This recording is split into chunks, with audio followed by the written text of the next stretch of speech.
disemprotkan ke dalam malah.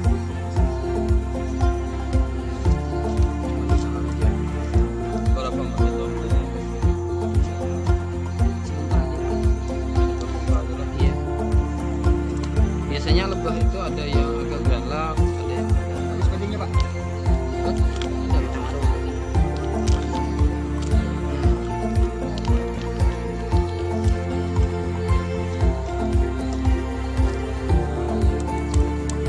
Berarti itu yang dinamakan calon ratu itu ya? Iya.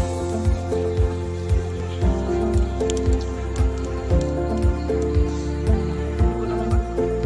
Sayang Pak. Hitam putih Iya. telurnya.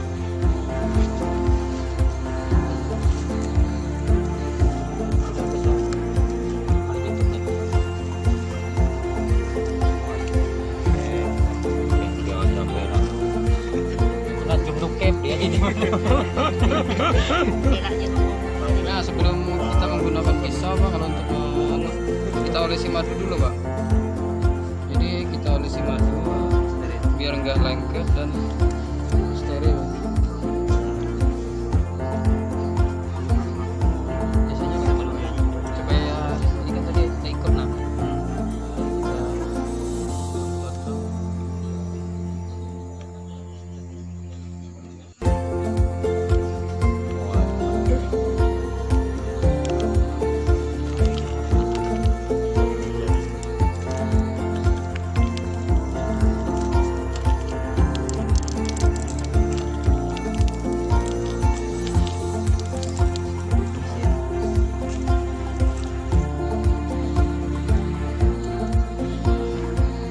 Nah, yang namanya madu ini mungkin udah tahu semua.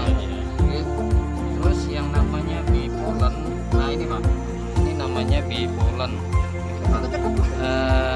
Kalau kita Banjar ikang atau tepung sari bunga. Nah, ini Pak.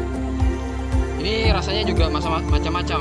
Ada yang asam, ada yang pahit. Pahitnya itu Pak. Bukan Pak, ini tepung sari bunga Pak. Ini bukan kotoran lebahnya, bukan Pak. Dan ini untuk pakan anakan dan pakan pekerjanya Pak. Ini, ya. Dan ratu itu Pak kalau nggak ada bee pollennya nggak bisa bertelur Pak. Jadi dua-duanya itu harus ada madu dan bee pollen. Nah, dan satu lagi yang diperlukan oleh lebah itu propolis Pak, atau resin atau getah kayu Pak. Nah, itu untuk bikin sarang. Jadi di tempat kita misalnya banyak nectar tapi resinnya kurang, itu juga menghambat ke produksi madu Pak. Masalahnya dia bikin tempatnya itu cuman pakai getah kayu, pakai resin tadi. Itu. Berarti untuk bikin stoknya itu lebih baik, mungkin lebih baik yang kayu yang banyak mengandung getah itu pikirnya. Kayak Lagi kira-kira itu. lingkungannya Pak. Iya. Salah satunya. Yang bagus itu resinnya dari mangga, semua jenis mangga atau manggis Pak. Ya, yang lain nih bagus juga, cuman kan yang lebih apa? Lebih mudah kita pahami gitu. Sebenarnya Pak, yang besar itu bisa, cuman biasanya kan karena ini lebahnya kecil, kalau kita bikin besar, paling numpuknya juga di bawahnya aja Pak, atau di tengahnya aja. Kalau posisinya terlalu besar. Iya. Calon ratu. Ini Pak, Besar itu. yang ini calon ratu Pak. Telur yang Yang besar besar, agak besar. Nah, ini calon ratu. Nah, Berarti telur yang ini besar calon itu ya. ratu ya. Oh, iya. Nah, calon ratu. Nah, tunjukannya jangan ke situ malah. Oke. Ini mana tadi Mas? Sini Pak. Nah, selain dari madu, kita bisa juga menghasilkan bee pollen ini harganya sekitar 200 sampai 250 ribu Pak per kilonya. Oh, berarti itu dia juga diambil. Iya, ini diambil juga Pak. Ini Gitu ya. ya ini untuk kesehatan, untuk kecantikan juga bisa Pak. Ini dibikin masker. Iya. Itu dikeringkan atau dijual gitu langsung? Dikeringkan Pak. Kalau ini bertahannya paling 1 sampai 2 hari udah berjamur. bahkan baunya nggak enak pak, apa basi kata. Pertama ini adalah Berarti di samping kita menghasilkan madu itu juga Iya. ada gitu ya. Dan selain bipolen, kita juga bisa propolisnya pak. Propolisnya bisa dijual pak.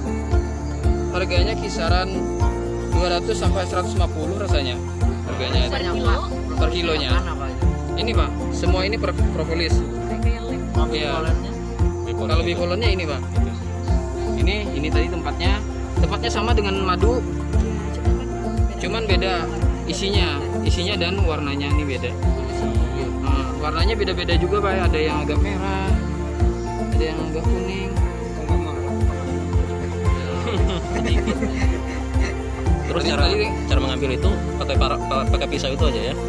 Ada apa? Ada mengambil lagi? bipolen Ya, bisa kita ambil langsung pak, sarangnya. Tapi yang kalau mau ngambil itu madunya kita ambil dulu. Jadi madunya kita sedot dulu oke. supaya nggak bercampur dengan madu. Habis itu kita ambil, biar jangan dibuka pak. Kita ambil itu sama cangkang-cangkangnya, sama bungkusannya. Oh, langsung dengan bungkusnya Iya, langsung ya. ambil kita bungkusannya. Habis itu kita masukkan ke kulkas pak. Nggak usah kita buka satu-satu. Sebenarnya bisa sih, cuman agak lambat. Dan lengket-lengket nanti di cangkang propolisnya ini, lengket. Jadi yang lebih mudah itu kita angkat sama cangkangnya langsung masukkan ke kulkas. Biasa aja pak, yang di sayur bukan yang di presernya. Nah, kita diamkan 2-3 hari. Kalau masih belum kering, bisa ditambah lagi. Nanti dia akan pecah sendiri pak. Propolisnya itu akan terbuka. Jadi tinggal kita ambilkan ayakan, kita tinggal goyang-goyang, bipolennya akan jatuh dan terpisah dari propolisnya.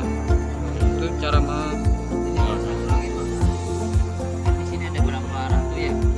Sebelum netas misalkan dipindah ke stok yang lain itu bisa ya bisa nggak gitu? bisa. Dan ini kita hari ini prakteknya pemecahan, Jadi pengembangan. gini, ini kan salah satu ideal. Iya, Ini kan belum netas. iya, Nah, si ini diambil dan dipindah ke stok yang lain biar dia nggak pindah ke alam begitu pak. Bisa Iya. nggak? cuman kan kalau ratunya aja yang kita bawa tanpa pekerjanya kan nggak mungkin. Iya, iya. Iya, Pasti ada prajurit. iya, pasti ada prajuritnya. pisaunya mana Sat? Ada. Ambil propolis. Yang bagus itu propolisnya yang di lengket ditutup, terus yang pot madu pak. Sedangkan yang bekas bipolen itu nggak bisa dicampur pak, karena beda kandungannya.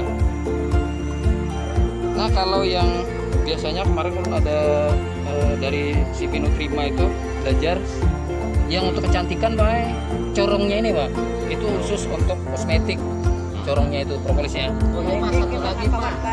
Sama satu lagi kayak kayu ini pak. Ya, Ini asli dari hutannya pak.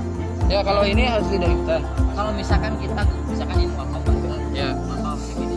Terus dipolongin tengahnya kasih lubang ini itu bisa nggak? bisa tergantung di daerah itu banyak lebahnya. Kalau banyak lebahnya bisa. Cuman kan namanya mancing. Gitu. Ini asli dari hutan. Terus tadi cara ngambil propolis, ini langsung diambil aja. Ini kan susah pak kita bukanya pak. Iya. Nah ini nanti masukkan kulkas juga pak. Masukkan kulkas, nanti dia akan mengeras pak. Akan mengeras dan lepas sendiri.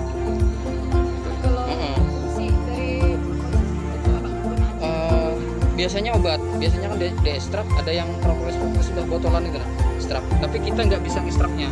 Misalnya itu peralatan yang agak canggih dikit lah. Ya pasti dia akan komestik begitu. Ya.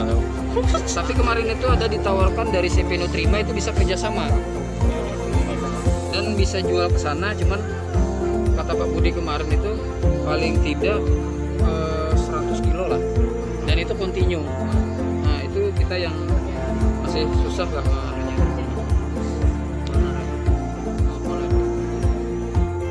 Tapi Pak ada yang ditanyakan lagi Pak sebelum kita. Terus kalau untuk ini dulu pak, Oke.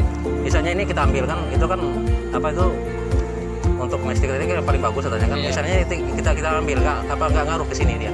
Enggak Pak, ini dia kalau kita ambil dia bikin lagi Pak. Oh gitu ya. Bikin lagi, nyambung Ini lagi yang Pak. sehat ya pak. Nah, ini tanda-tandanya yang sehat, Pak. Oke. Yang sehat.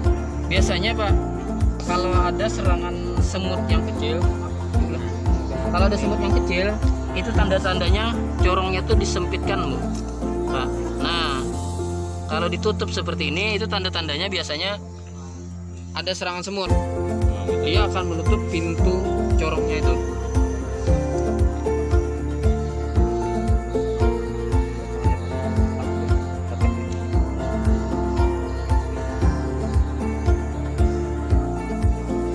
Kelihatan segar kalau yang sehat itu, tapi kalau yang sakit itu ininya aja kecil,